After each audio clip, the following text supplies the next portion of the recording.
From what society categorized as unfit for school, to a man who now owns a reputable group of schools, pushed by his passion to value the difference in every child's capability. The story of Gedion Kyalo, the founder Goodrich Schools and Now Foundation, is a practical example that indeed there are no limits to success. The Millionaire Mind tells you that story with me, Linda Alela.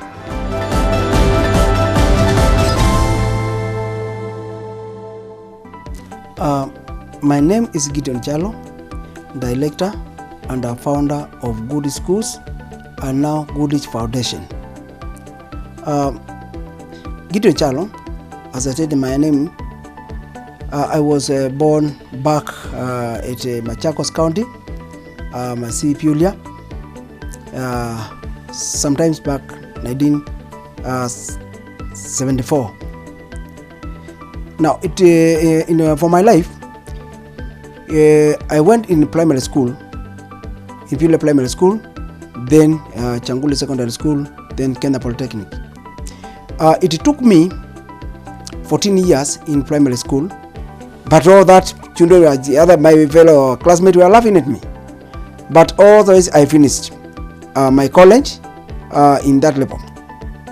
After that, after finishing my college, I know I'm not so able to perform very well, and also I get an attachment with one of the companies called Africa Tours and Hotels, Miliman Hotel, where also I am employed as a sales rep.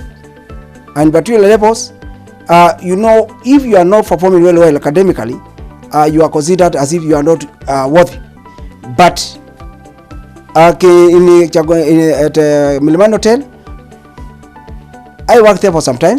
But unfortunately, the company collapsed, and I was employed by Isco Kenya Limited, whereby, after being employed as a cleaner at a salary of 3,900, which was my salary, I started saving those money at a post bank so that I can achieve my dream, which was to start a school.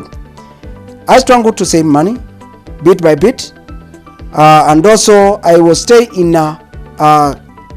Kibila, so that I can be able to say it. My house was about 300 shillings, and I was trying to save part of money because of I can achieve my dream. Of which, after that, I managed to start a kiosk at a railway station, whereby I was working at night in my company, which was in Italy. And after joining that company, during that time, I opened that kiosk in railway station, whereby I was selling tea at 5 bob and mandas at 5 bob, among other small foods at the cheap rate, so that I can look for capital. Then, which I succeeded, and I started a daycare center, which I called like Mother's Home, in a condemned house at Kileleshwa, whereby I was allocated by Kenya Railways because of a connection there, and I started my daycare center. And this daycare center, it grew up, and the demand was too high. Until now, I have many children. During this time, all my parents, and my clients, they never knew who I was, because I did not try to tell them my identity, simply because I knew I lose my market and my goal. I'm not going to achieve it. In good luck, after 1 year or so, I also opened up my branch in Kileleshwa, in Embakasi, Maladaima, which I also called Goodrich School, and also transformed the Goodrich Daycare Center now to Goodrich Kindergarten, and it grew up to numbers.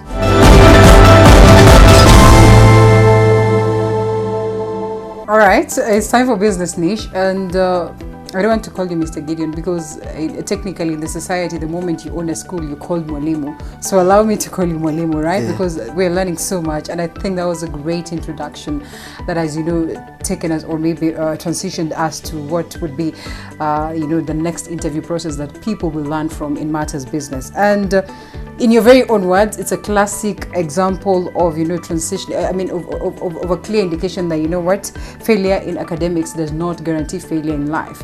And we're grateful for the fact that you've come. So the biggest question I would ask today is, what is your greatest achievement? I saw you got some, outstanding,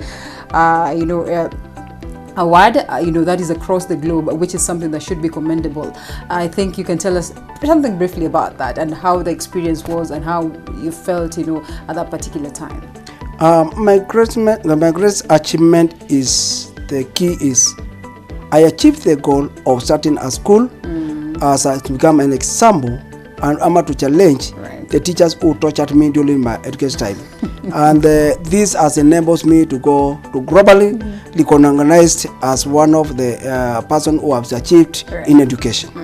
That's good. And what about the global award that you at least were nominated for? Yeah, the global award which I was nominated and also which I won in Dubai last year was because of the change, the impact I've done in the society about education. All right. And now that you have already taken us through the story of how what motivated you to start off a kindergarten, and of course the market at that particular time, the kind of demand that was there, just looking around and imagining there are very many schools that have been started by scholars, people who've gone to the level of campus. How was it like? And just how easy was the market for you at that particular time? The market was not that good. But one thing I should say, even up to now, if you want to do something, you have to get the specialist people who know what they are doing also. Yeah. I'm the man who utilizes the people to achieve what I want to achieve. I employ the best teachers and the best people who know what they're doing and they're able to turn up the market for me. It's not me, because currently I could not be able to speak the fluent English as compared to now. Actually, to the people I employed, they are fully qualified teachers, and even now I have employed who have masters, who have degrees, and they do this job. Not me who are doing it. Mine is to tell them my dream, and they pick it up from there. All right. You mentioned something to do with parents, which is very, very interesting. So, what gave the parents the confidence to enroll in your school? Probably you have shared your story, and they say, okay, we're still going to go ahead and enroll in this school, and we believe that our children can perform in that. Linda, I want to tell you something. The parents, they are not learning school because of me. They have got the quality they are getting. For the last 3 years, we have done KCP. Right. My school have been ranked 84 out of all the school in Kenya. Right. And the performance in average have been 390, 384, 382 in the whole country. The school have been performing extremely well. I've taken my children to national schools, so they could see, and also the one come and they see the quality and the culture within the school, and they say, yes, this is what we need.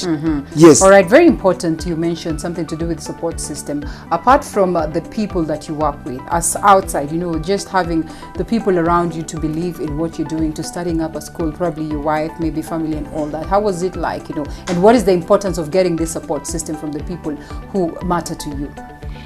What I like about support from the people is when they trust and they see you are courageous to what you are doing.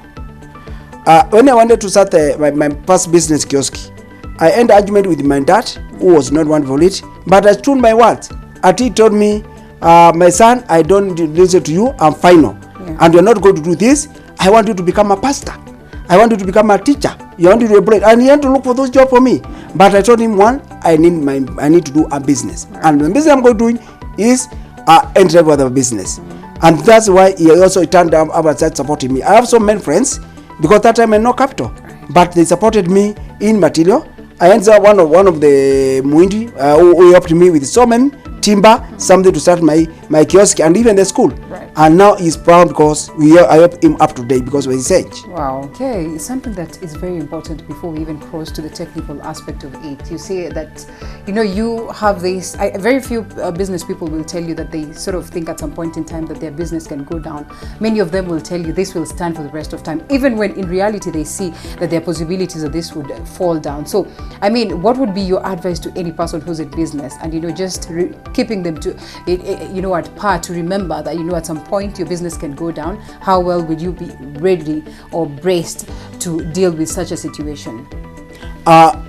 One thing, life is about ups and downs, and also the same applies to the business.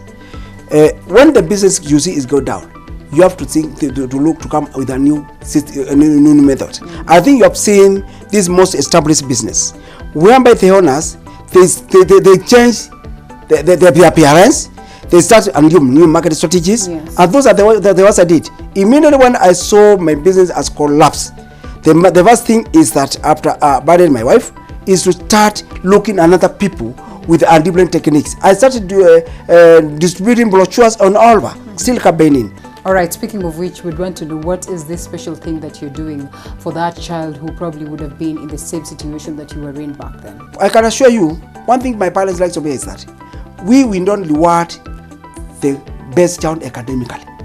We reward the most improved child. Because I can give an example. A Probox and a Mercedes, they are not the same. Each have different engine. God created us with the different kinds of minds.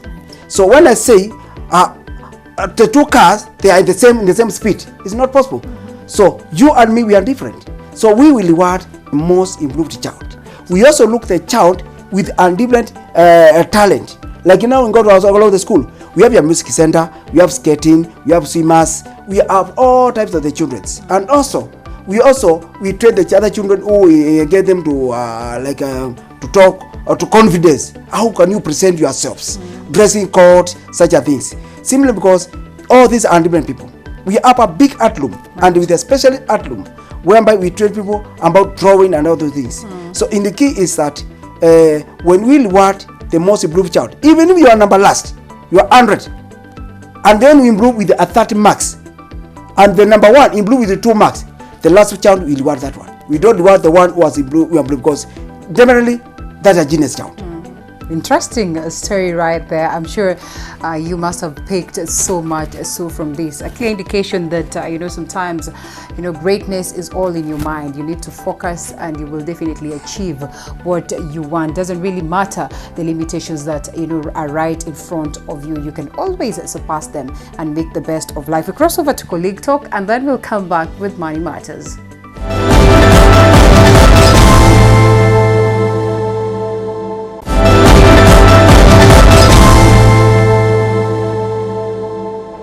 And on Colleague Talk, kindly introduce yourself to us, sir. My name is Joseph Thuku, the principal of Goodrich Schools. So how long have you been working with Goodrich? I joined this institution in February of this year. Wow. So essentially I've been here for about 4 months. And in those 4 months we have done great things together. That's good. Yes. Of course, my next question would be, what is the working environment here in comparison to the other entities that you've worked with? Well, this is an institution of learning, and basically our day is full with activities. We have a sizable population of this school. The school is quite large, and so our plate is always full. But it is interesting, very exciting, and very fulfilling at the end of the day. So how is it how is it like working under the leadership of Mr. Kyalo or Mr. Kyalo? Working with Mr. Kyalo is a completely new experience. Mr. Kyalo is one man full of determination, one man who is full of energy, and of course he guides us very well, he mentors very well, he is quite understanding, and he's a go-getter. So with Mr. Kyalo, we have been able ourselves to grow professionally because his vision is great. But above all, our director, Mr. Kyalo, is a man who understands his employees and also has a passion for what we do, which is to provide education opportunities for many children of this nation. Great one right there. And so far, lessons, I know 4 months is pretty a short period, but then again, at least there are lessons that you could have picked that would make you want to be here or in this entity tomorrow and the day after tomorrow. Well, the most fulfilling part is that at the end of the day, one has to retire having taken into account what you have accomplished for the day. A day never comes to an end until you have accomplished what you had set to do. And so for us, that is sometimes a challenge, looking at sometimes the activities we have to go through every day. But the whole setup is what brings out the fulfillment and the enjoyment of what you have done. All right. Thank you so much, sir. Thank you. That was great. Thank you. All right. You're most welcome.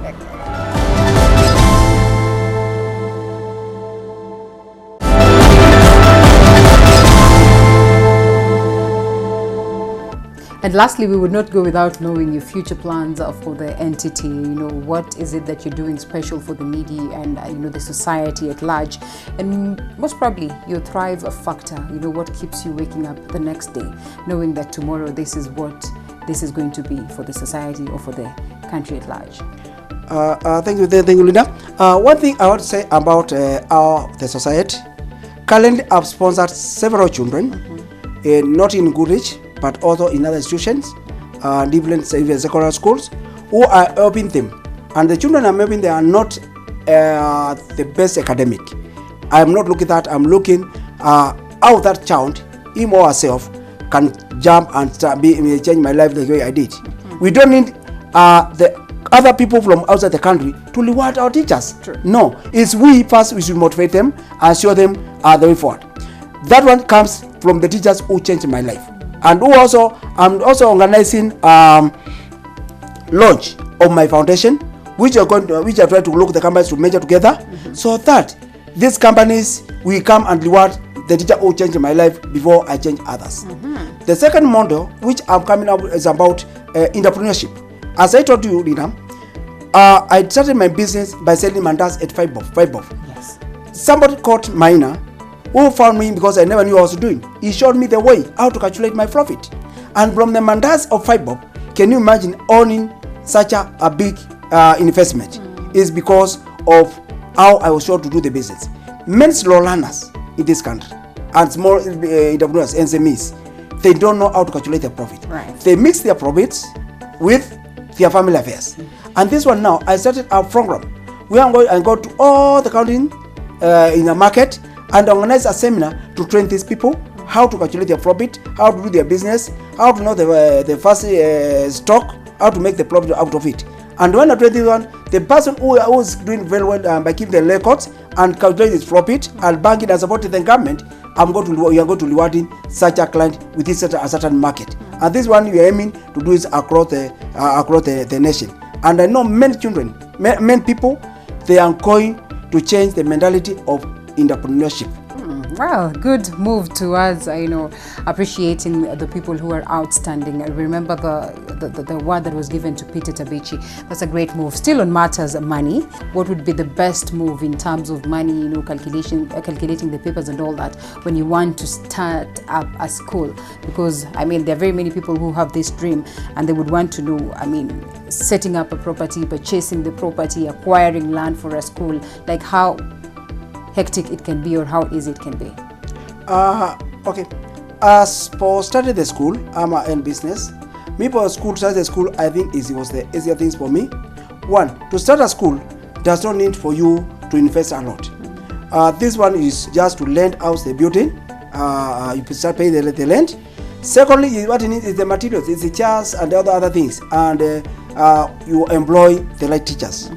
When I started the school, I said that I was allocated a condemned house landed in Kyalo-His, whereby the company Kyalo-His, they let me out, and I just renovated the house, and I just bought the chairs, and also after they bought the chairs and all other things, I got the qualified teachers who would collect the place and the business was saying. After that, I'm going to the Ministry of Education, who assessed the building, and they give me the license. Actually, for you to start a license the school is after you started, so that you can able to see the capacity. And the school kicked off, and the other things it follows to get the city council license and other things. So it was not as ethic as other businesses. So what is the important is that do you all have the right kind of the staff to start to deal with the children, because children are very sensitive. Very sensitive. How expensive can this process be generally, or it depends with the kind of entity, how small, how big you want to start it? Now, what I know about is not expensive because it depends with their target. Because our children, they don't come at the same time at once. What it needs is that the size of the land of the building, and now from there the children, they come slowly. The way they are coming, the more you are expanding. Look, the people who have the channels of the chain of the school. It starts with one class. When you have one class, 2 teachers, you are kick off. The other they come, you are expanding, It's not like as whereby you put the stock. You say, I need 100 children, these children because they are coming. No.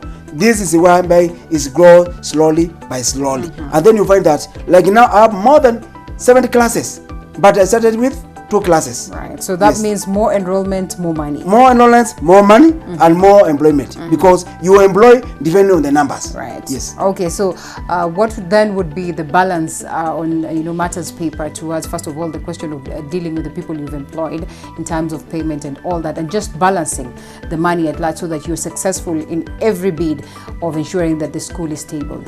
The issue of the balance about the money passes other operations of the business. Yes. The money which you should get as a business person, as a employee in the schools, is that we have to calculate to see the type of the food, because the good thing of the schools is, one, you know the type, the quality of the food you are going to serve, so you are sure of that. You know that salary is constant. You also know other utilities are constant, so you are not sure of lashing. As I said earlier, because you have a particular number, you are able to calculate and know this is the number I'm using, and able to know the profit you are going to get by the end up. We also do what's called projection in expenses. You know, if I have a number of 200 children, I can project. I know this is the expense I'm going to occur within a particular time, so this is how much I go to do. So even if you are taking loan, you take a loan depending on the number of the children you have and which you are able to pay. What informs the formation of the fee structure? I'm sure this is a question very many parents would ask, because sometimes you'd go to this school and this school, you find that they offer the very same services, the very same, that you would get in terms of education, but probably one school is much more expensive in terms of school fees in comparison to the other. Especially when you start the school, as I said to my side, there are several things I usually have considered. One is my competitor. Right. My competitor, how much is he charging? Secondly, you also talk about the facilities you have. In the school, I have my facility better than my neighbor's one. It might be cheap, but my facilities are better off. Also, you look at the class of segmentation of the kind of the customers you have. Like across in Bakassi, you know this is the type of the people. You compare how much is this client they are paying the rent. You also look at those levels. When you look at other schools which are very, very expensive, also you look how is your school known. Well, me and I started my school. I started with 8,000 shillings per child, and currently I'm talking about 40,000 per child, and that one is 8 years ago. So it shows that I started putting equipment. I also started banking. The name as God is known. Sometimes you find that we as a school, we are doing better even the other schools which are very expensive, but because of what? They believe in a brand. The parents, they believe that this is a brand, and then that person is selling a brand. I know that. You compare yourself with your organization and like citizen organization, they might be selling brand. You might be doing better until your name has gone up. Then you are able to charge as much as you want. All right. Lastly, on financial care and money discipline generally, what would be your biggest advice to anyone out there who is running a business? For anybody who is running a business, my advice is one. As an individual, I advise each person to be disciplined. Money is very sensitive thing, can lure you up or can take you far. But you have also to be a personal disciplined and control. And look, you have a discipline where you know where you are going. When I talk in a business, is do you know what you are doing? Do you know what you are doing yourself? Do you know your products? I also advise clearly the people who are in businesses to know that it's good to know how to calculate the profit at the end of the day. And I can assure, at the end of the day, I should know how much I'm getting, especially in my kiosk. I went to Mr. Maina, who trained me. He could tell me, at the end of the day, this is the profit you are getting. And when I started the business, I never knew all those things. But when he trained me, I started getting money. And then that money I've got, I distributed to know how much is for my salary, how much is for this and this and this and this. So by the end of the month, I know my net. And that net, I use it to calculate how I can get the loan, how I can get invest, and that's where I've reached. So it's good to know how to calculate the profit, and also you be disciplined, so that you cannot end up in the wrong directions, like getting drunk or doing the wrong business. You also, it's good to aim in a particular goal, so that you don't get money, then you last buy the good cars. You should live within your income as an entrepreneur. Yes. All right, a crucial point right there. You should live within your budget, because then again, all this flashy life will always bring itself at that particular time when you take care of the money. So thank you so much. We cross over to Matters Quick Fire. We get to know you a bit personal.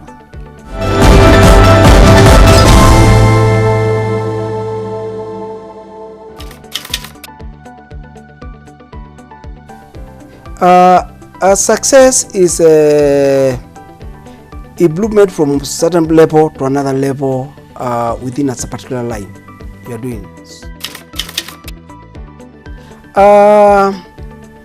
Happiness is defined in a manner whereby you are satisfied of what you are doing.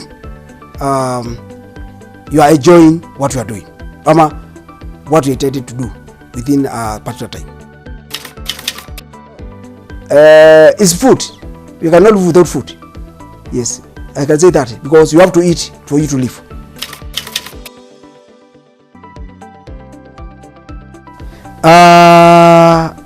I'm a leader, because I have to show people what to do so that they can follow me. I don't want to follow others.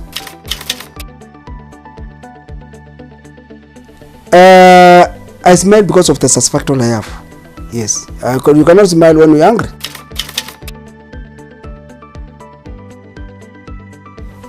What impresses me is my achievement.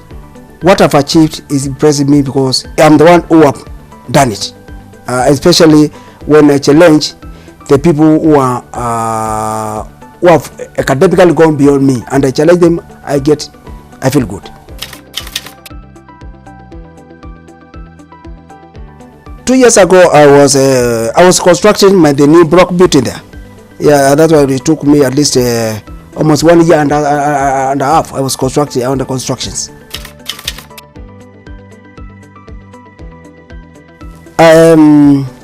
I feel sad when I'm not able to achieve what I'm supposed to try to achieve. When I'm under pain, I feel sad because I can see when something I'm supposed to achieve, I'm trying to fight for, I'm not achieving.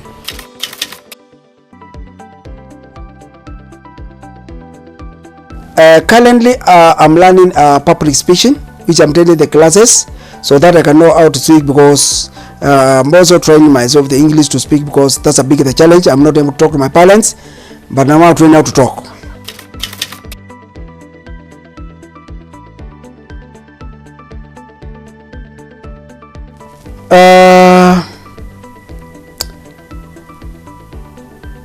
Let Ebru. Oh gosh, that one, eh? Let Ebru. I think I'll choose. I won't choose later. I will choose Bru.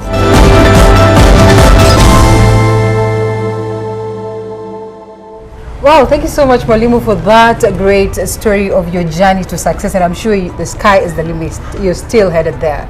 Thank you very much for coming, Linda, and your team. I really appreciate, and for the good thing the company we have today. Yes. All right, thank you so much. As the wise man would say, or as generally it would be said, if there are no records, then it never happened. And moving around Goodrich schools, a great story.